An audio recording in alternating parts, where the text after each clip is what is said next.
सोचो, अगर तुम अकेले समंदर के बीच फंस जाओ और पानी के नीचे कोई ऐसी परछाई घूम रही हो जिसकी हल्की सी हलचल भी मौत की आहट बन जाए, तो आज की कहानी उसी खौफनाक सच को सामने लाने वाली है।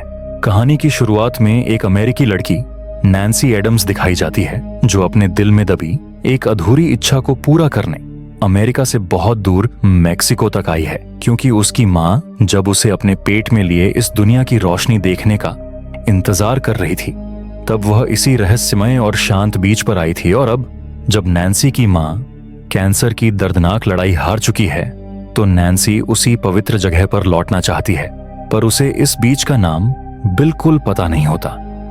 इसलिए जिस लोकल आदमी की गाड़ी में वह बैठी होती है, उसे अपनी माँ की वही पुरानी तस्वीर दिखाती है जो इसी बीच पर खींची गई थी। और वह लोकल आदमी तस्वीर देखकर जगह पहचान लेता है और जंगल के भीतर से निकलते हुए नैन्सी को उस सुनहरी रेत वाले एकांत बीच तक पहुंचा देता है। अब नैन्सी उस जगह पर खड़ी है जहां उसकी माँ कभी खड़ी रही थी। ये बीच अपनी शांत रेत, ठंडी हवा और विशाल नीले समुद्र के साथ बेहद खूबसूरत दिखाई देता है। वह आदमी जो उसे यहाँ तक लाया है उससे पूछता है कि वह वापस कैसे जाएगी, तो नैन्सी कहती है कि वह मैनेज कर लेगी और वो उसे धन्यवाद बोलती है। फिर वह लौट जाता है। पूरा बीच बेहद सुनसान पड़ा रहता। तभी नैन्सी को दूर दो लोग दिखाई देते हैं जो समुद्र की लहरों पर सर्फिंग कर रहे हैं, और नैन्सी भी अपना सर्फ बोर्ड लेकर पानी की ओर बढ़ जाती है और ऊंची लहरों की राह देखती है। तभी वे दोनों लड़के नैन्सी से बातें करने लगते हैं और नैन्सी उन्हें बताती है कि वह अमेरिका से आई है। तो वे कहते हैं कि यहाँ अमेरिकी लोग बहुत कम आते हैं। नैन्सी उनसे पूछती है कि क्या यहाँ कुछ ऐसा है जो उसे पहले से जान लेना चाहिए। तो वे बताते हैं कि दूर समुद्र के बीच में चट्टानें हैं जो दिन में एक बार पूरी तरह पानी में डूब जाती हैं। जब लहरें अपने आप ऊंची हो जाती हैं और वहां बेहद खतरनाक जेलीफिश भी होती हैं जो डंक मारती हैं। अचानक समुद्र उठने लगता है और भारी लहरें उमड़ने लगती हैं, और यह तीनों इन उठती गिरती लहरों पर सर्फिंग शुरू कर देते हैं। और नैन्सी इस पल को सबसे ज्यादा महसूस करती है, क्योंकि वह इतने दूर इस जगह को देखने और इन लहरों को छूने आई है। बहुत देर तक सर्फिंग करने के बाद वह बीच पर लौट आती है और अपनी बहन को अमेरिका फोन करती है। और जब वह बात कर रही होती है, उसके पिता फोन लेकर नैन्सी से बात करने लगते हैं और उसे घर लौटकर अपनी मेडिकल की पढ़ाई फिर से शुरू करने को कहते हैं। पर नैन्सी यह नहीं चाहती, क्योंकि अपनी माँ को खोने के बाद उसका दिल टूट गया है और उसने अपनी पढ़ाई छोड़ दी है। पर उसके पिता उसे समझाते हैं कि उसकी माँ कभी उसकी कमजोरी की वजह नहीं बन सकती, क्योंकि वह हमेशा एक योद्धा रही है। पर नैन्सी कहती है कि फिर भी माँ सबको छोड़कर चली गई। वह फोन काटकर फिर से समुद्र की तरफ लौट जाती है। और कुछ देर बाद जब दोनों लड़के कहते हैं कि अंधेरा होने वाला है, हमें लौटना चाहिए, पर नैन्सी कहती है कि वह अभी थोड़ा और सर्फ करेगी। तो यह सुनकर वे दोनों पानी से बाहर चले जाते हैं। नैन्सी लहर के इंतजार में समुद्र की नमी में डूबी खामोशी को टटोल रही होती है। जब उसे महसूस होता है कि पानी के भीतर कोई अनजान हरकत हो रही है, तभी लहरों को चीरती कुछ डॉल्फिनें उछलकर बाहर आती हैं, जिन्हें देखकर नैन्सी उनके पीछे समुद्र के और गहरे हिस्से में चली जाती है, जहां उसे एक विशाल मरी हुई व्हेल मछली दिखाई देती है, जिसके ऊपर अनगिनत पक्षी बैठे उसकी निर्जीव देह को नोच रहे होते हैं।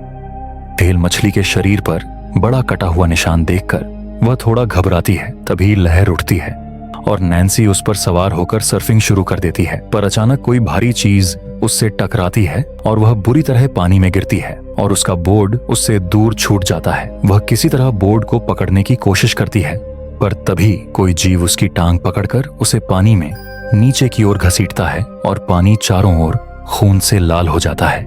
नैन्सी किसी तरह छूटकर ऊपर आती है और उसे सबसे पास वही मरी हुई व्हेल दिखाई देती है। वह व्हेल की ओर तैरना शुरू करती है, जबकि वह जीव उसके पीछे लगा रहता है। पर उससे पहले कि वह जीव उसे जकड़े, नैन्सी व्हेल तक पहुंचकर उसके ऊपर चढ़ जाती है। उसकी टांग बुरी तरह फट चुकी होती है और खून लगातार बह रहा होता है। नैन्सी अपनी मेडिकल की पढ़ाई से मिली समझ का इस्तेमाल कर अपनी टांग कसकर बांधती है ताकि खून रुक सके।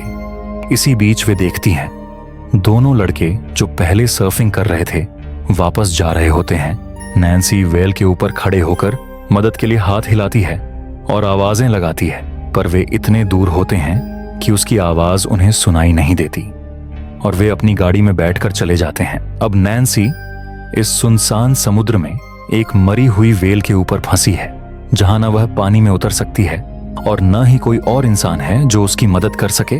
कुछ ही घंटों में रात उतरने वाली है। नैन्सी पानी के चारों ओर नजर दौड़ाती है तो एक तरफ उसे चट्टानें दिखती हैं और दूसरी तरफ एक लोहे की बॉय दिखाई देती है। तभी अचानक नैन्सी देखती है कि सामने से एक विशाल शार्क उसी की ओर बढ़ रही है। तभी वह शार्क व्हेल को बहुत जोर से टक्कर मारती है ताकि नैन्सी उससे गिर जाए, लेकिन टक्कर लगने से ठीक पहले नैन्सी पानी में कूद जाती है और चट्टान की तरफ तेजी से तैरने लगती है। शार्क उसके पीछे लहरों को चीरती आती है, पर उससे पहले कि वह उसे पकड़े नैन्सी चट्टान पर चढ़ जाती है। चट्टान पर उसे एक घायल पक्षी दिखाई देता है जिसका पंख टूट चुका है और वह इस तूफानी हालात में नैन्सी के साथ फंस गया है। नैन्सी अपनी फटी टांग को देखकर समझ जाती है कि उसे तुरंत कुछ करना होगा और वह अपने कान की बाली निकालकर उसे घाव वाली जगह पर चुभोकर एक तरह की टांक लगा देती है, जिससे वह दर्द से कराह उठती है। फिर अपनी जैकेट टांग पर कसकर बांध लेती है। रात अपने पूरे अंधेरे के साथ उतर आती है और तभी उसे पानी में अपना बोर्ड तैरता दिखता है। वह उसे वापस लेना चाहती है। वह चारों तरफ देखती है पर वहां शार्क नजर नहीं आती। वह धीमे कदमों से पानी में उतरकर बोर्ड की ओर बढ़ती है, पर तभी वह सामने देखती है कि वही शार्क फिर उसकी ओर बढ़ रही है और वह घबराकर जल्दी से वापस लौटती है और एक बार फिर चट्टान पर चढ़ जाती है, जिससे नैन्सी की टांग में असहनीय दर्द उठता है। रात की ठंड भरी सांसों के बाद जब सुबह की हल्की रोशनी समुद्र पर गिरती है, तभी नैन्सी एक शराबी आदमी को किनारे पर देखती है। नैन्सी पूरी ताकत से उसे आवाजें देने लगती है और उसकी आवाज इस बार उस आदमी तक पहुंच जाती है, क्योंकि वह ज्यादा दूर नहीं होता। नैन्सी इशारे से बताती है कि उसका बैग पास ही पड़ा है जिसमें फोन है और वह किसी को मदद के लिए बुला सकता है। वह आदमी बैग तक पहुंच भी जाता है, पर मदद करने के बजाय वह उसका फोन और पैसे चुपचाप अपनी जेब में डालकर बैग कंधे पर टांगता है और वहां से भागने लगता है। वह नैन्सी की मजबूरी का फायदा उठाकर उसका सामान चुरा रहा होता है और तभी उस आदमी की नजर पानी में तैरते नैन्सी के सर्फिंग बोर्ड पर जाती है और वह सोचता है कि इसे भी चोरी कर लेना चाहिए।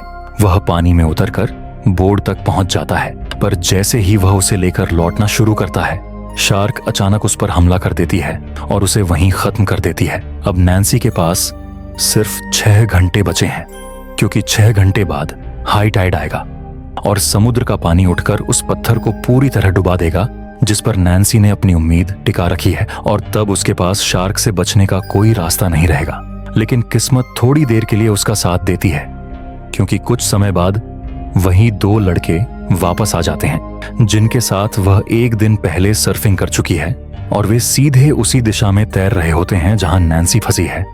नैन्सी चीख चीख कर कहती है कि यहां मत आओ, यहां शार्क है, पर वे उसकी बात पर ध्यान नहीं देते और उसी क्षण शार्क तेज रफ्तार से झपटती है और उनमें से एक को पानी के नीचे खींच ले जाती है। ये देखकर दूसरा लड़का घबरा जाता है और पूरी जान लगाकर नैन्सी की तरफ तैरने लगता है और वह नैन्सी तक पहुंच भी जाता है और नैन्सी उसका हाथ पकड़कर उसे ऊपर चढ़ाने की कोशिश करती है, पर तभी शार्क फिर हमला कर देती है और उसे नीचे खींच ले जाती है। इस तरह नैन्सी की वह छोटी सी उम्मीद भी पूरी तरह बुझ जाती है। अब उसके पास सिर्फ आधा घंटा बचा है, क्योंकि आधे घंटे में पत्थर पानी में समा जाएगा। नैन्सी अब शार्क की हर हरकत को ध्यान से देखने लगती है, जो उसके चारों ओर गोल घेरा बनाकर घूम रही होती है। नैन्सी समझ जाती है कि अगर वह पानी में उतरी तो उसके पास सिर्फ 30 सेकंड होंगे, क्योंकि 30 सेकंड में शार्क उस तक पहुंच जाएगी। और तभी उसे पानी में एक हेलमेट दिखाई देता है जिसके ऊपर कैमरा लगा है, क्योंकि सर्फिंग करने वाले अक्सर ऐसे कैमरे इस्तेमाल करते हैं। और यह हेलमेट पास के एक पत्थर पर पड़ा है जो लगभग डूबने वाला होता है, और नैन्सी के पास बस 30 सेकंड है वहां तक पहुंचने के लिए, और वह पूरी हिम्मत के साथ पानी में कूदती है और पत्थर तक पहुंच जाती है, पर उसका हाथ कैमरे तक ठीक से नहीं पहुंचता और शार्क भी तेजी से उसकी ओर बढ़ रही होती है। और फिर दिखाया जाता है कि शार्क पत्थर पर आने की कोशिश करती है, क्योंकि पानी का स्तर बढ़ने की वजह से पत्थर अब धीरे धीरे पानी में डूबने लगा है। और इसी कोशिश में नैन्सी का संतुलन बिगड़ जाता है और वह नीचे गिर पड़ती है और शार्क उस पर हमला करना चाहती है, पर नीचे नुकीली चट्टानें और झाड़ियां हैं जिनमें शार्क उलझ जाती है। और इतने में नैन्सी वापस उस पहले वाले पत्थर पर पहुंच जाती है और वह हेलमेट के कैमरे को उठाकर उसमें संदेश रिकॉर्ड करती है, जिसमें वह बताती है कि यहाँ एक विशाल मरी हुई व्हेल पड़ी है और समुद्र में एक खतरनाक शार्क है और शायद वह इस शार्क के भोजन के बीच में आ गई है, इसलिए यह उस पर हमला कर रही है। और वह यह भी बताती है कि चोट की वजह से उसका काफी खून बह चुका है और उसे तुरंत मदद की जरूरत है। अगर किसी को यह कैमरा मिले तो वह उसकी मदद करे। और वह उस कैमरे को हेलमेट के साथ पानी में बहा देती है ताकि समुद्री लहरें उसे किनारे तक पहुंचा दें और उसका संदेश उसके परिवार तक पहुंच जाए। इस बीच नैन्सी उस घायल पक्षी के पंख को ठीक कर चुकी होती है जो बस उतर गया था, पर फिर भी वह उड़ नहीं सकता, इसलिए वह सर्फिंग बोर्ड के एक छोटे से टुकड़े पर उसे रखकर पानी में बहा देती है ताकि वह सुरक्षित किनारे पहुंच सके। और अब नैन्सी के पास सिर्फ कुछ मिनट बाकी हैं। कुछ ही मिनटों में पत्थर पूरी तरह डूब जाएगा और अगर उसे बचना है तो उसे सामने दिखाई देने वाले बॉय तक पहुंचना होगा, जो लगभग 1 मिनट की दूरी पर है, जबकि 30 सेकंड में शार्क उसे पकड़ लेगी। पर उसके पास अब कोई और रास्ता नहीं बचा है और जब उसके पैर लगातार चढ़ते पानी में लगभग डूबने लगते हैं, तब वह कूदने की तैयारी करती है और तभी देखती है कि पानी की सतह के पास अनगिनत जेलीफिश ऊपर उठ रही है और वे जिसके भी पास आती हैं उसे डंक मारती हैं। और नैन्सी को याद आता है कि जब वह शार्क से बचने के लिए नीचे तैरी थी तब पानी के अंदर की नुकीली झाड़ियां शार्क को बुरी तरह चुभा था और इसी से उसे समझ आता है कि अगर वह जेलीफिश के बीच तैरेगी तो शार्क वहां आने की हिम्मत नहीं करेगी। अब नैन्सी बिना डर के पानी में छलांग लगा देती है और शार्क उसी पल उसकी तरफ तेजी से बढ़ने लगती है और 30 सेकंड बाद शार्क उसके बिल्कुल पास पहुंच जाती है। पर तब तक नैन्सी जेलीफिश से बचते हुए उनके झुंड के भीतर पहुंच चुकी होती है। जब शार्क लगभग उसे पकड़ने ही वाली होती है तब जेलीफिश के जहरीले डंक उसे पीछे हटने पर मजबूर कर देते हैं। नैन्सी नीचे की दिशा में तैरकर उस बॉय की जंजीर तक पहुंच जाती है और वहां से वह ऊपर तैरना शुरू करती है, पर शार्क एक बार फिर उसका पीछा करती है। नैन्सी बॉय की सीढ़ियों तक पहुंचकर जल्दी जल्दी ऊपर चढ़ने लगती है। तभी एक लोहे की छड़ टूट जाती है और नैन्सी सीधा शार्क की पीठ पर गिरती है। नैन्सी अपनी जान बचाने के लिए उस टूटी छड़ से शार्क के शरीर को गहरे चोट पहुंचाती है और तुरंत वापस ऊपर चढ़ जाती है, लेकिन इस दर्द से शार्क पागल हो जाती है और बॉय को पूरी ताकत से टक्कर मारती है। पर अब नैन्सी ऊपर सुरक्षित खड़ी है और उसकी किस्मत एक बार फिर उसका साथ देती है, क्योंकि दूर समुद्र के अंधेरे में उसे एक विशाल कार्गो जहाज दिखाई देता है। नैन्सी बॉय पर लगी फ्लेयर गन उठाती है और पूरे जोश के साथ उसे आसमान की ओर दाग देती है ताकि दूर दिखाई दे रहा कार्गो जहाज उसकी ओर देख ले।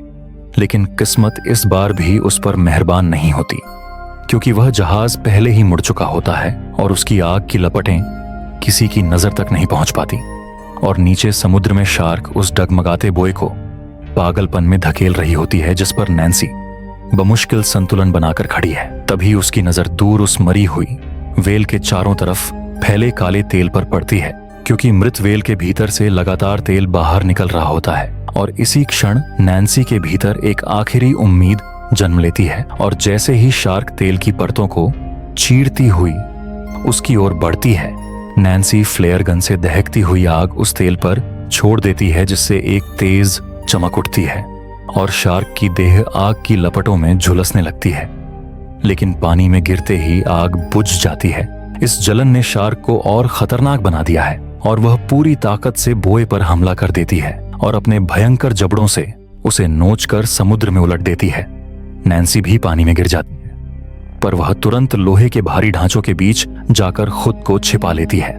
और अब शार्क की पागलपन भरी कोशिशें हद पार कर चुकी हैं और वह पूरे जोर से बॉय को नीचे खींचने और उसके हिस्सों को चीरने लगती है।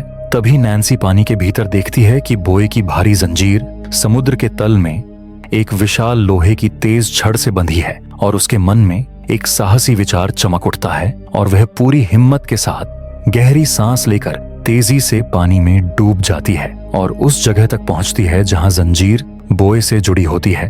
क्योंकि जंजीर के स्क्रू ढीले पड़ चुके हैं, वह जंजीर को बॉय से अलग करने की कोशिश करती है।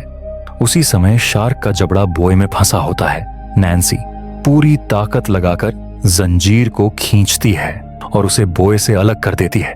जंजीर का भारी वजन उसे तेजी से नीचे की ओर खींचने लगता है और यह देखते ही शार्क भी खुद को छुड़ाकर उसके पीछे नीचे की तरफ झपट पड़ती है और नैन्सी समुद्र की गहराई में गिरती जाती है और शार्क उसी रफ्तार से उसका पीछा करती है। और ठीक उस पल जब नैन्सी नीचे मौजूद नुकीली लोहे की छड़ों से टकराने वाली होती है, वह अचानक जंजीर छोड़कर किनारे हट जाती है। लेकिन शार्क इतनी विशाल होती है कि वह अपना रास्ता तुरंत नहीं बदल पाती और उसी तेजी में उन नुकीली लोहे की छड़ों पर जा टकराती है जो उसके मुंह और शरीर को आर पार चीर देती हैं। और इस तरह यह खूंखार शार्क समुद्र की गहराई में अपना अंत पाती है। और अगला दृश्य दिखाता है कि नैन्सी किसी तरह किनारे तक पहुंच चुकी है, जहां एक आदमी उसे बचाने आता है। वही कैमरा जिसमें उसने अंतिम संदेश रिकॉर्ड किया था लहरों के साथ किनारे तक पहुंच गया था और एक बच्चे के हाथ लगकर उसके पिता को वहां बुला लाया। और आखिरकार नैन्सी अपनी हिम्मत और न टूटने वाले हौसले की वजह से इस भयावह संघर्ष से बाहर निकल आती है और इसी तरह साबित कर देती है कि सच्ची ताकत हमेशा उसी के भीतर छिपी होती है जो आखिरी सांस तक हार नहीं मानता। अगर ऐसी रोमांच से भरी थ्रिलर कहानियां हो आपको पसंद आती हैं तो चैनल को सब्सक्राइब करें ताकि हर अगली डर और रहस्य से भरी कहानी सबसे पहले आप तक पहुंच सके।